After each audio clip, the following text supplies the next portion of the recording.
Você já parou para pensar naqueles que desafiaram a própria lógica da vida e da morte?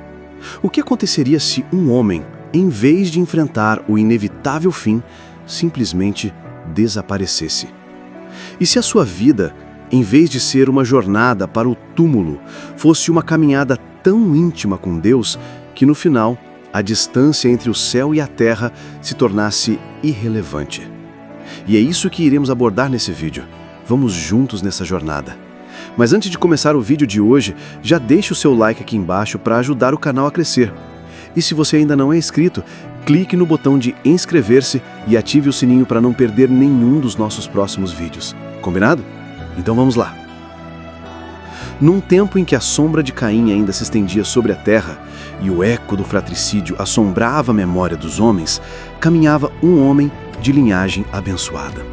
Chamava-se Enoque, filho de Jared, um dos netos de Sete. Sua vida, segundo a genealogia de Gênesis 5, foi notável em sua longevidade, mas sua verdadeira distinção não estava nos anos que viveu, e sim na forma como os viveu. A Bíblia nos dá a sutil, porém poderosa informação de que Enoque andou com Deus. Gênesis 5:24. A frase, em sua simplicidade, esconde uma profundidade imensa. Andar com Deus, naquele contexto, não era uma metáfora poética, mas uma descrição de um relacionamento íntimo, diário e inabalável. Era um eco da comunhão que Adão e Eva desfrutavam no jardim antes da queda, um retorno à intimidade perdida que todos os homens inconscientemente anseiam. Enoque viveu num mundo em declínio. A corrupção, a violência e a idolatria começavam a se enraizar. A geração de Enoque, a sétima depois de Adão, já testemunhava a rápida degeneração moral da humanidade. Os filhos de Caim, com seus avanços tecnológicos e sua busca por fama, construíam cidades e forjavam instrumentos de metal. Mas sua alma estava cada vez mais distante de Deus. Foi nesse cenário de crescente escuridão que a luz de Enoque brilhou. Ele não se isolou do mundo, mas viveu nele de forma diferente. Sua vida era um testemunho vivo, um protesto silencioso contra a maré de iniquidade. O autor de Hebreus, séculos depois, nos dá uma visão mais clara da natureza dessa caminhada. Pela fé, Enoque foi trasladado para não ver a morte, e não foi achado, porque Deus o trasladara, visto que, antes de sua trasladação, alcançou testemunho de que agradava a Deus. Hebreus 11:5. A fé de Enoque, portanto, não era uma crença passiva, mas uma confiança ativa que agradou a Deus. Ele não andava por obrigação, mas por um amor e uma certeza que superavam as circunstâncias. Ele confiava que Deus era real, ele era o recompensador daqueles que o buscavam diligentemente. E esse testemunho de Enoque, seu agradar a Deus, teve um impacto profundo. Ele era uma voz profética num mundo que não queria ouvir. A Epístola de Judas nos revela mais sobre a mensagem de Enoque. E destes profetizou também Enoque, o sétimo depois de Adão, dizendo: Eis que é vindo o Senhor com seus milhares de santos, para fazer juízo contra todos e condenar dentre eles todos os ímpios por todas as suas obras de iniquidade que impiamente cometeram e por todas as duras palavras que ímpios pecadores disseram contra ele. Judas 1:14 e 15. Enoque era um pregador do juízo vindouro. Ele anunciava que Deus, em sua justiça, não toleraria a maldade indefinidamente. Ele olhava para o futuro e via a chegada do Senhor cercado com seus santos para julgar a impiedade e a arrogância dos homens. Essa mensagem, proferida num mundo que mal conhecia a justiça, era um raio de luz na escuridão, uma advertência solene que se tornaria realidade nos dias de Noé, seu bisneto. A vida de Enoque, no entanto, não era apenas sobre advertências, ela era um modelo de devoção. Imagine Enoque, pai de Matusalém, homem de família, educando seus filhos e netos na presença de Deus. A longevidade daquela época permitia que ele vivesse o suficiente para conhecer seu neto Lameque e até mesmo seu bisneto Noé, o grande patriarca que construiria a arca. A influência de Enoque Sua fé inabalável e seu relacionamento íntimo com Deus deve ter sido uma semente plantada no coração de sua família. Não é coincidência que, séculos depois, a única família encontrada digna de ser salva do dilúvio foi a de seu bisneto, Noé, o homem que também andou com Deus. A fé de Enoque, de alguma forma, foi transmitida através das gerações. Mas o evento mais extraordinário e misterioso da vida de Enoque foi o seu desaparecimento. Aos 365 anos, uma idade relativamente jovem para os padrões da época, ele simplesmente não era mais, porque Deus o tomou para si. Essa traslação, como é chamada, não é um evento de morte, mas uma passagem direta para a eternidade, uma exceção à regra imposta pela queda de Adão.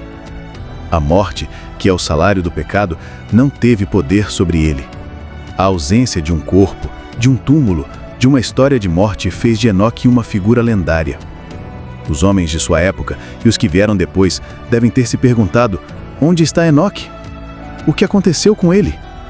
A resposta, velada no mistério, era que Deus o havia levado. A comunhão se tornara tão completa, a intimidade tão perfeita, que o véu entre o céu e a terra se desfez para ele.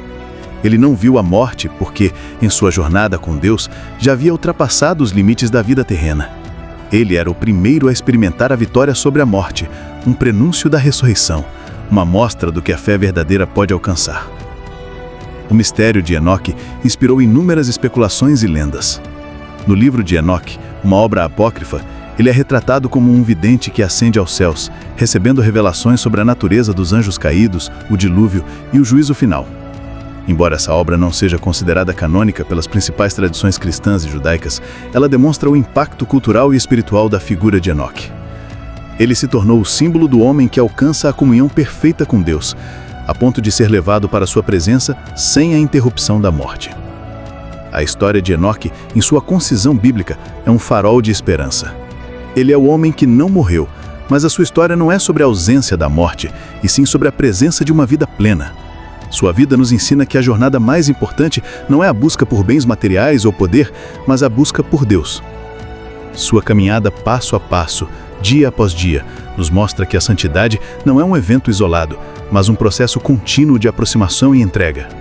Ele é o primeiro de 2 homens na Bíblia que não viram a morte, sendo o outro o profeta Elias, que foi arrebatado por um carro de fogo. Essa semelhança entre eles é significativa. Ambos foram profetas corajosos em épocas de grande apostasia. Ambos desafiaram a cultura de sua época e foram levados ao céu de forma extraordinária. A vida de Enoque, portanto, não é um conto isolado, mas parte de um padrão maior na história da redenção. A narrativa de Enoque nos convida a uma reflexão profunda sobre a nossa própria vida. Estamos nós andando com Deus? O que significa essa caminhada em nosso tempo num mundo tão complexo e cheio de distrações? A vida de Enoque é um desafio à nossa complacência. Ela nos lembra de que é possível viver neste mundo, mas não ser deste mundo.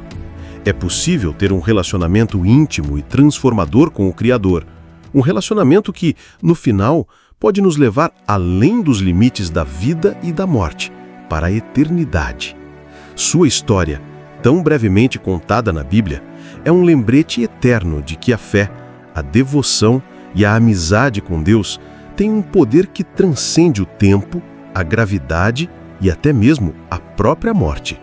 Ele foi e ainda é o homem que nos aponta para o céu, não como um destino distante, mas como a casa de um amigo com quem caminhamos todos os dias. A história de Enoque, mais do que um relato de um evento extraordinário, é uma poderosa lição sobre a natureza da fé e do relacionamento com o divino. A lição central não é sobre a ausência da morte, mas sobre a presença de uma vida plena e significativa, construída sobre uma base sólida de comunhão com Deus. A principal lição de Enoque é que a fé não é apenas uma crença intelectual, mas uma caminhada diária. O autor de Hebreus nos diz que Enoque alcançou o testemunho de que agradara a Deus. Essa aprovação não veio de grandes feitos ou de um sacrifício dramático, mas de uma vida de devoção consistente. Ele andou com Deus. Isso implica uma escolha constante, passo a passo, de manter a presença divina como a prioridade de sua existência. Em um mundo que se afastava de Deus, Enoque escolheu o caminho da intimidade. A narrativa de Enoque nos ensina que a proximidade com Deus é o maior objetivo da vida. O seu desaparecimento não foi um castigo ou um evento aleatório, mas a culminação de um relacionamento. A comunhão se tornou tão completa que a barreira da morte foi superada. A lição é clara. Quando a nossa vida é uma jornada contínua em direção a Deus, as limitações da nossa existência terrena perdem a sua força. A vida de Enoque nos desafia a buscar não apenas a eternidade, mas a comunhão com o Eterno, que é o que realmente define a eternidade. Enoque viveu em uma época de crescente maldade e corrupção. Ele foi uma voz profética, mas seu maior testemunho foi a sua própria vida. A história nos mostra que, mesmo em tempos de grande escuridão, é possível ser uma luz. A sua vida é uma lembrança de que a esperança não está nas circunstâncias ao nosso redor, mas na nossa conexão com a fonte da esperança. A lição é que a nossa fé pode ser um farol para os outros, mesmo que a maioria não a compreenda, e que a nossa fidelidade a Deus pode ter um impacto que transcende a nossa própria geração. A história de Enoque é um convite. Ela nos pergunta: o que significa para nós, hoje, andar com Deus? Então, que o amor de Cristo, que nos une como irmãos e irmãs na fé, seja a luz que ilumine o seu caminho. Com carinho, seus irmãos em Cristo. Amém.